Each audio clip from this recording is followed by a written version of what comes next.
साल 2021 में रिलीज हुई ये फिल्म इन द अर्थ की कहानी ऐसे समय की है जहां दुनिया भर में खतरनाक महामारी फैल चुकी थी। इसका कोई इलाज नहीं था, बस बीमार लोगों से खुद को दूर रखना ही एक हल था। ऐसे में कुछ वैज्ञानिकों को ब्रिस्टल के करीब जंगलों में अजीब चीजों का पता चला, तो मालूम करने के लिए कुछ वैज्ञानिकों को वहां भेजा गया, मगर बाद में उनका कोई पता ना चल सका। जानेंगे क्या हुआ उनके साथ। चैनल को सब्सक्राइब करना ना भूले।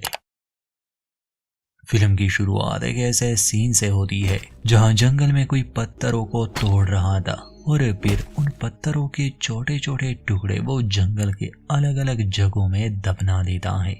इसके बाद हमें मार्टिन लॉरी नामी एक वैज्ञानिक दिखाया जाता है जो इसी कहानी का मेन कैरेक्टर है।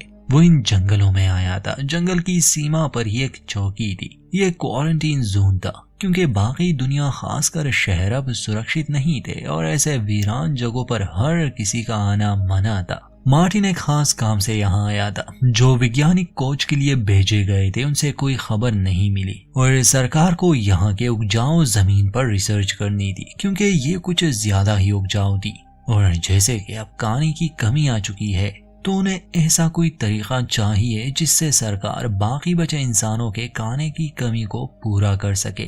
मगर मार्टिन का असली मकसद ये नहीं था। ओलिविया वेंडल नामी एक वैज्ञानिक को कुछ साल पहले इन जंगलों में भेजा गया और पिछले कुछ महीनों से उसकी कोई खबर नहीं आई। यहाँ आने से पहले उसके और मार्टिन के बीच संबंध थे। असल में वो उसे ढूंढना चाहता था, मगर बाकी लोगों को इस बात का पता नहीं था। उन्हें तो यही लग रहा था कि वो बस रिसर्च के लिए आया है। चौकी पर पहुंचकर सबसे पहले तो उसे सैनिटाइज किया जाता है, उसके टेस्ट लिए जाते हैं क्योंकि जो वायरस दुनिया में फैल चुका है वो बहुत ही खतरनाक है। यहाँ इस चौकी पर तैनात ये लोग काफी समय से यहाँ रह रहे हैं। बाहरी दुनिया से इनका ज्यादा संपर्क नहीं होता, बस सरकार जो आदेश देती है ये लोग उसी का पालन करते हैं। खैर, मार्टिन के रिसर्च में उनकी कोई दिलचस्पी नहीं थी, बस वो कुछ सवाल पूछते हैं और उसके डॉक्यूमेंट्स चेक करते हैं। मार्टिन को जंगल के जिस हिस्से में जाना था वो यहाँ से 2 दिन की दूरी पर था। ये लोग किसी गाड़ी का इस्तेमाल नहीं कर सकते थे, इन्हें पैदल ही जाना होगा। मार्टिन के साथ यहाँ की एक गाइड भी जाने वाली थी, एल्मा उसका नाम था। दोनों की मुलाकात होती है। जिस घर में मार्टिन रुका था वहाँ की दीवार पर एक पुरानी पेंटिंग थी, एक डरावनी सी पेंटिंग जिसमें कुछ इंसान पूजा कर रहे थे और बलि दे रहे थे, शायद किसी देवता के लिए। वहाँ लिखा था पेरंग फिक। इसके बारे में मार्टिन एल्मा से पूछता है तो एल्मा बताती है कि ये बहुत ही पुरानी कहानी है, इसे जंगल की आत्मा कहते हैं और पुराने जमाने में लोग इसकी पूजा किया करते थे। आजकल ये कहानी बच्चों को सुनाई जाती है। फिर ये तो साफ था कि मार्टिन और एल्मा को इस सब पर कोई विश्वास नहीं था, और हो भी क्यों। दोनों की कुछ बातें होती है। बाद में मार्टिन के टेस्ट रिजल्ट भी आ गए जो साफ थे। मार्टिन वहाँ के एक आदमी से पूछता है कि जो लोग जंगल में गए यानी खो गए, उन्हें ढूंढने के लिए जीपीआरएस का इस्तेमाल क्यों नहीं किया गया। तो वो बताता है कि वहाँ नेटवर्क काम ही नहीं करता। जो लोग गए थे वो बिना गाइड के थे। जंगल में भटक जाना इंसान पर एक अजीब सा डर हावी कर देता है। उनके साथ भी यही हुआ होगा। मार्टिन जंगल की ओर देखता है और कहता है कि मुझे तो ये जंगल इतना खतरनाक नहीं लग रहा। रात वो यहीं बिताते हैं। फिर अगले दिन सुबह सवेरे ही ये अपने मंजिल के लिए निकल गए, सिर्फ मार्टिन और एल्मा।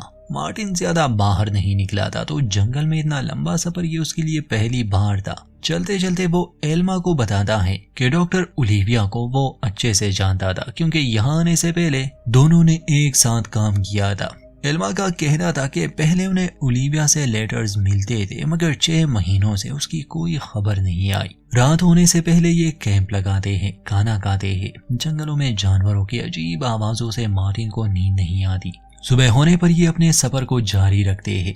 रास्ते में इन्हें एक टेंट मिला जिसे पार दिया गया था। एल्मा कहती है कि मुझे याद है यहाँ एक परिवार आया था और फिर वो लौट के नहीं आए। ये टेंट जरूर उन्हीं का होगा। ये जानकर इन्हें दुख भी होता है और डर भी लगता है कि शायद वो मर गए। खैर, अब तो कुछ नहीं हो सकता, इसलिए ये लोग आगे बढ़ते हैं। अंधेरा होने से पहले ये एक बार फिर से कैंप लगाते हैं, मगर रात को इन पर हमला हुआ। तेज रोशनी चमक रही थी जिससे इन्हें कुछ भी दिखाई नहीं देता। इन्हें खूब मारा पीटा जाता है और इसके बाद ये अपने होश में नहीं रहे।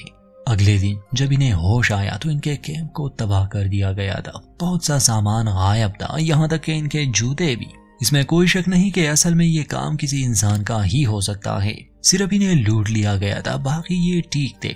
अब बिना सामान और जूतों के ये आगे बढ़ते हैं, मगर चलते चलते मार्टिन का पैर जख्मी हो गया। इन्हें रुकना पड़ा। एल्मा उसके पैर को बांध देती है, उसके लिए बैसाखी की जगह एक लकड़ी ढूंढ कर देती है। ये लोग फिर से चलने लगे। कुछ आगे जाने पर इन्हें बड़ा अजीब महसूस हुआ, क्योंकि बिल्कुल खामोशी थी। किसी भी जानवर, पक्षी, यहाँ तक कि हवा की भी आवाज नहीं आती। और फिर ठीक सामने इन्हें एक आदमी दिखा। वो इनके करीब आता है।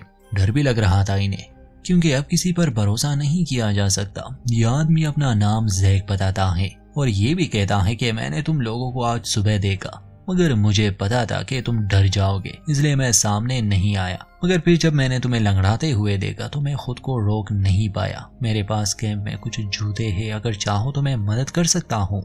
ना चाहते हुए भी एल्मा और मार्टिन को उस पर भरोसा करना पड़ा। जैक उनसे यहाँ आने की वजह पूछता है तो एल्मा बताने से इनकार करती है, जिस पर जैक कहता है कि अगर तुम नहीं बताओगी तो मैं भी अपने बारे में कुछ नहीं बताऊंगा, बस तुम लोगों की मदद करूंगा और फिर यहाँ से चले जाना। कैंप पर पहुंचकर एल्मा और मार्टिन देखते हैं कि जैक के पास बहुत सा सामान है। शायद वो यहाँ काफी समय से रह रहा है। उसकी बातों से लग रहा था कि बाकी दुनिया से दूर वो यहाँ काफी खुश है।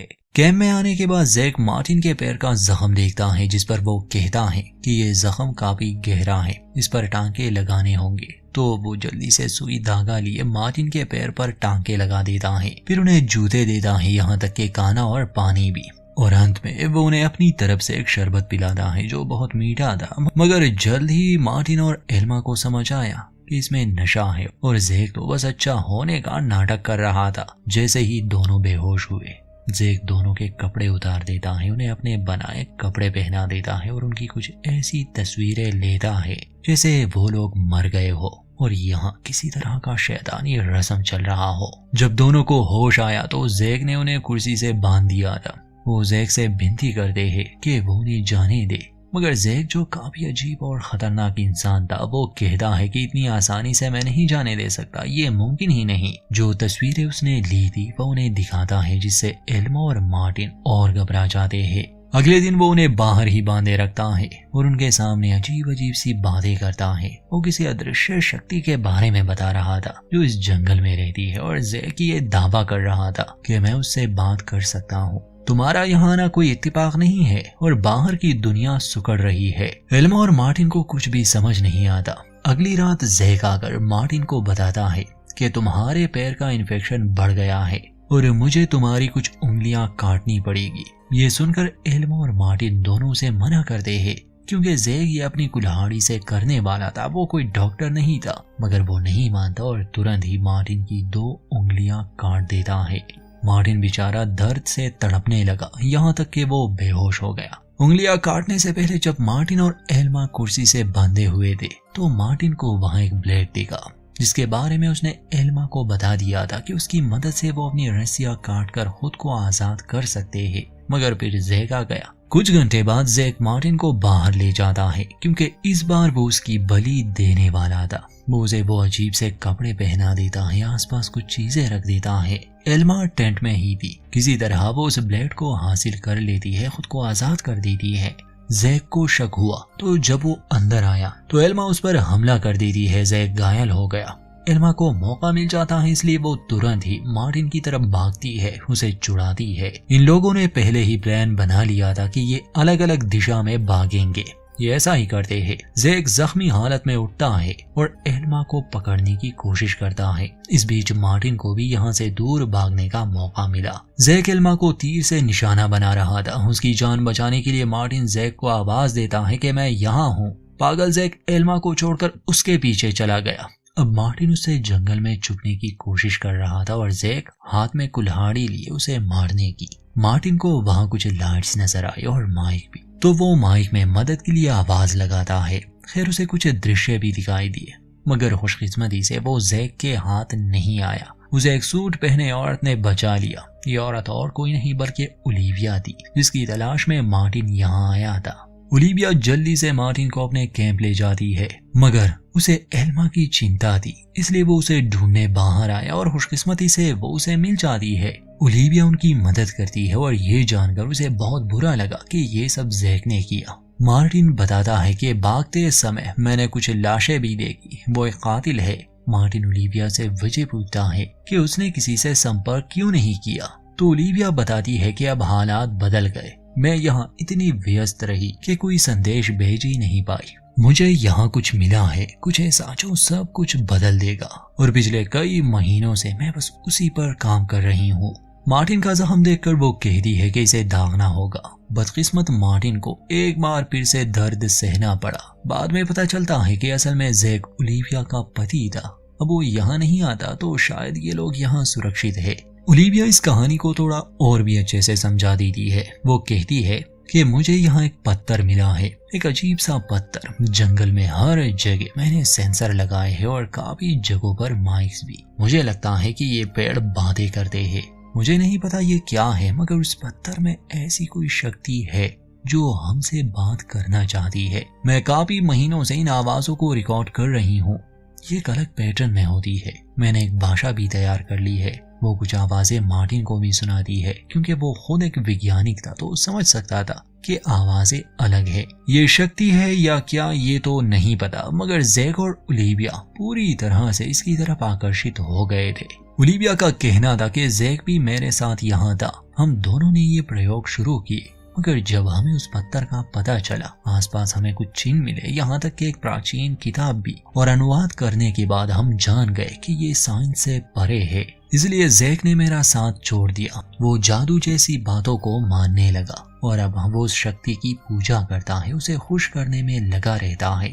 यही वजह है कि वो तुम्हें मारना चाहता था। असल में वो तुम्हारी बलि देने वाला था, मगर मैंने विज्ञान की मदद से जानने की कोशिश की और अब मैं बहुत करीब पहुंच गई हूँ। शायद मुझे वो जवाब मिल जाए कि आखिर ये हमसे क्या कहना चाहती है। जान सकूंगी मैं कि आखिर इसमें क्या राज छुपा है। ये सारे पेड़ पौधे, हर चीज एक दूसरे से संपर्क में है, मानो जैसे कोई विशाल नेटवर्क हो।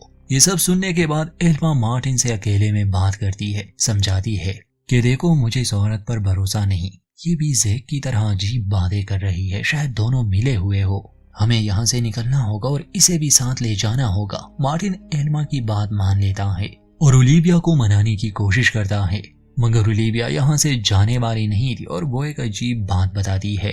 वो मार्टिन से पूछती है कि तुम्हें यहाँ आने पर मजबूर किया गया है, तुम्हें लग रहा है जैसे तुम यहाँ आना चाहते थे, मगर ऐसा नहीं है। ये ख्याल किसी बीज की तरह तुम्हारे दिमाग में डाला गया है।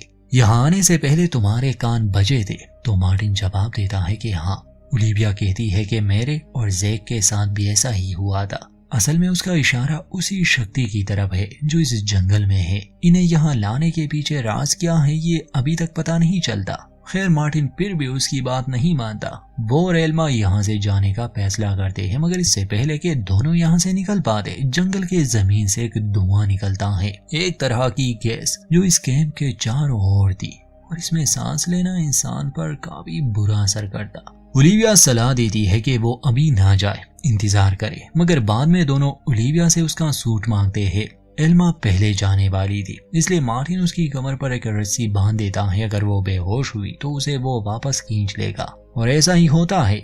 एल्मा बस थोड़ी ही दूर चली गई थी कि उस पर गैस का असर होने लगा। उसे अजीब से दृश्य दिखाई दिए। मार्टिन उसे वापस खींच लेता है। वो बहुत डरी हुई थी और बार बार कह रही थी कि मैंने उसे देखा, वो बहुत विशाल है। रात को जब ये लोग कैंप में थे तो जैक आता है। वो सीमा पर ही खड़ा था, हाथ में फ्लायर लिए।